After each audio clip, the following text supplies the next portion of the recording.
તો હલો મારા વાલા ખેડૂત મિત્રો, સ્વાગત છે ફરીકવાર મારી યુટ્યુબ ચેનલ હાલારના ધબકારાની અંદર। તો મારા વાલા ખેડૂત મિત્રો, આપણે જે પાછતરું જે જીરું હતું તે ઓલ ઓવર લગભગ ઉપડી ગયું છે અને માત્ર 1 વીઘો જેટલું જ આપણે બાકી રહ્યું છે। તમે જોઈ શકો છો 1 વીઘા જેટલું માંડ હશે, તો તે વીઘો જે છે એટલું જ છે, એ પણ કાલે ઉપડી જશે। એટલે આપણે 2026નું જીરું કમ્પ્લીટ બધું ઉપડી જશે અને ઓલું 2 વાડીનું તો આપણે નીકળી પણ ગયું છે થ્રેસરમાંથી। અને આ વાડીનું જે જીરું જે છે, જે પાછતરું હતું તે અત્યારે લાસ્ટ હવે છેલ્લું બચ્યું છે વીઘો જેટલું, એ કાલે ઉપાડશું। સવારમાં અમે ઉપાડીએ છીએ, બપોર પછીના ભાગમાં ઉપાડતા નથી।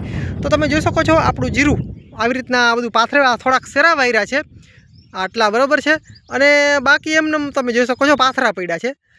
હવે ખેડૂત ભાઈઓ ખાસ એક વાત જણાવજો કે આપણે ઘણા ખેડૂતો આ જે સેરા હોય તો તે સેરાની ઉપર કંઈક પાવડર છાંટતા હોય છે, તો એ લગભગ મારા અંદાજ પ્રમાણે જે ઓલી જીવાત થઈ જાય છે તેના માટે પાવડર છાંટતા હોય છે। તો ખરેખર તે પાવડર છાંટવો જરૂરી છે કે કેમ, ખાસ કોમેન્ટ કરજો। અને તમે કેટલા વર્ષથી તેવું કરો છો? અમે જો કે ક્યારેય પાવડર છાંટ્યો નથી। હું 3-4 વર્ષથી જીરાનું વાવેતર કરું છું, ઓછામાં ઓછું 4-5મું વર્ષ થઈ ગયું હશે આ અમે જીરાનું વાવેતર કરીએ છીએ, પણ ક્યારેય અમે પાવડર છાંટતા નથી। તો ઘણા ખેડૂતો મેં જોયા છે કે તે પાવડર છાંટતા હોય છે આની અંદર, સેરાની અંદર, બરાબર છે, પાવડર આમ છાંટતા હોય છે। તે જે જીવાત જે નીચે આવી જાય છે, જીરાની અંદર ઘણી બધી જીવાત ભેગી થઈ જતી હોય છે, તો તે જીવાત ન પડે એટલા માટે ખાસ પાવડર છાંટતા હોય છે। તો ખરેખર એ જીવાત જે છે તે ખરેખર જીરામાં શું નુકસાન કરે એ ખાસ કોમેન્ટમાં જણાવશો, જેથી કરીને અમે પણ આવું કંઈક કરીએ। જો કે અમે ક્યારેય તેનો છંટકાવ કરતા નથી, પાવડર જે હોય તે હાથેથી ખેડૂતો છાંટતા હોય છે। અને ખેડૂત ભાઈ ખાસ જણાવશો તો તેનાથી ફાયદા થતા હોય તો તે અમે પણ કંઈક કરશું।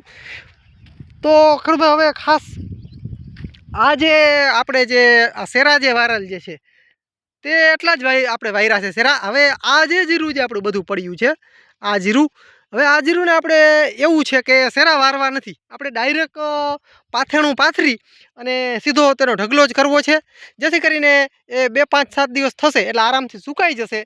જોકે આ જે એમને પાથરા જે પડ્યા છે તે તડકાના હિસાબે ઓલરેડી સુકાઈ જશે। 2 દિવસ થશે તા આપણે 2 દિવસની અંદર ટાઈમ મળશે એટલે આપણે ભેગું કરશું।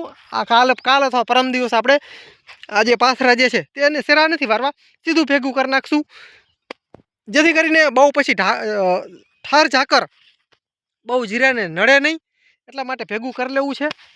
તો આ જે સેરા જે આટલા વારિયા જે છે તે આપણે આટલા વારિયા છે સેરા, 60 ઉપર સેરા હશે, 50-60 આસપાસ સેરા છે મારા અંદાજ પ્રમાણે। બાકી આપણે એમનેમ પડ્યું છે જીરું, તમે જોઈ શકો છો। અને આપણે સીધું પાથણું પાથરીને નાખી દેવું।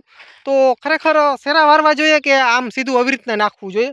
જો કે સેરા વારવા એ ખરેખર ખાસ જરૂરી છે, પણ એમાં એવું છે કે જો સેરા વારીને તો એનો ફાયદો એક એ છે કે જીરું જે છે તે થ્રેસરમાં નાખવું હલવું પડે છે અને છૂટું રહેતું નથી, એમ સેરો એમને રહી જાય છે અને સેરો આખો ભાગ આપણે થ્રેસરમાં ઓરવામાં ફાયદો થાય છે।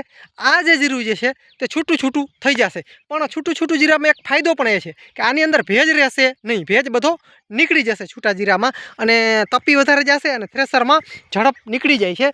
અને જે સેરા વારેલું જે જીરું હોય તે થ્રેસરમાં કાઢવામાં થોડીક વાર લાગે છે, એટલે કે તેની અંદર ભેજ વધારે સંગ્રહિત રહી જાય છે સેરામાં, જેથી કરીને ભેજને હિસાબે જીરું થ્રેસરમાં બરાબર કપાતું નથી, તેનું કટિંગ હાર્વેસ્ટિંગ બરાબર થતું નથી, જેટલા માટે થ્રેસરમાં વધારે સમય લાગે છે અને કલાકું ખેડૂતોને વધારે ચડે છે।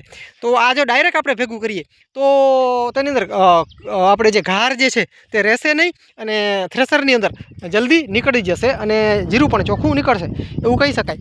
પણ વલ જો સાવ નાનું હોય તો આવી રીતના ચાલે નહીં, કે ફરજિયાત આપણે વલ ટૂંકું હોય તો આપણે સેરો જ વારવો પડે, કેમ કે સેરો ન વારીએ તો થ્રેસર સુધી આપણે પાથરો પુગાડવો મુશ્કેલ થઈ જતો હોય છે।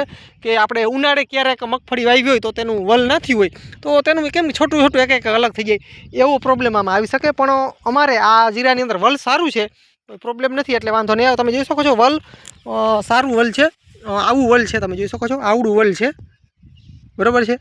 અને દાણાની ક્વોલિટીની તમે જોઈ શકો છો, દાણામાં કાંઈ ઘટે એમ નથી આ વર્ષે।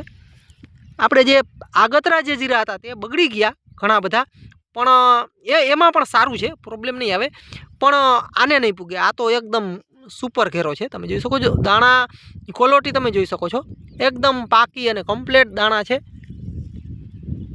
તમે જોઈ શકો છો આવી રીતના દાણા ભરાણા છે આ વર્ષે.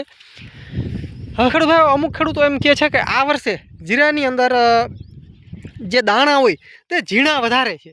તો ખરેખર એવું છે કે કેમ, ખાસ કોમેન્ટની અંદર જણાવશો. અને આપણે જે ઉતારાનું જે ઘણા ખેડૂતો પૂછે છે તો ઉતારામાં વાંધો નથી આવે એમ, આ વર્ષે પણ ઉતારા સારા જ છે. પણ જે નબળા જીરા જે છે એના નબળા ઉતારા છે અને સારા જીરા જે છે તેના સારા ઉતારા છે. એવી રીતના મિત્રો નીકળ્યું છે, જીરા બધા એવી રીતના નીકળી રહ્યા છે. એટલે એવું છે. તો ઉતારાનો કોઈ એવો પ્રશ્ન તમને હોય તો કોમેન્ટ કરજો. પણ અમારે આવી રીતના આ સાઈડ અમારે જામનગર જિલ્લામાં આવી રીતના જીરામાં થઈ રહ્યું છે.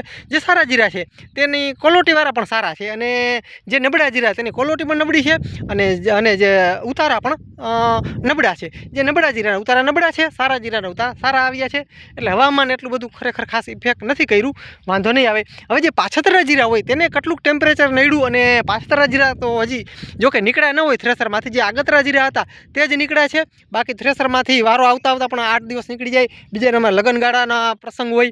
બીજી વસ્તુ કે હોળી ધૂળેટી જેવો તહેવાર માથે આવી રહ્યો છે. એટલે આવા બધા તહેવારના હિસાબે પણ જીરા થોડાક હાર્વેસ્ટિંગ થ્રેસરમાં નીકળવામાં કદાચ વાર લાગશે, થોડી ઘણી ખેડૂતોને થોડોક સમય લાગશે. તો ખેડૂત ભાઈઓ કોમેન્ટની અંદર જણાવશો કે તમારે હજી જીરા કેટલોક સમય પછી નીકળશે અને શું થશે. તો ઉતારામાં તો એવું છે મેં જેમ તમને કીધું એવી રીતના. તો ખેડૂત ભાઈઓ બસ વિડીયોની અંદર આટલું જ. હલમન મિત્રો હાલાર ફરી વખત મિત્રો મળી આવું નવા વિડીયો સાથે. ત્યાં સુધી મારા વાલા ખેડૂત મિત્રો રજા આપશો. ડીકે દલવાડીના બધાને રામ રામ.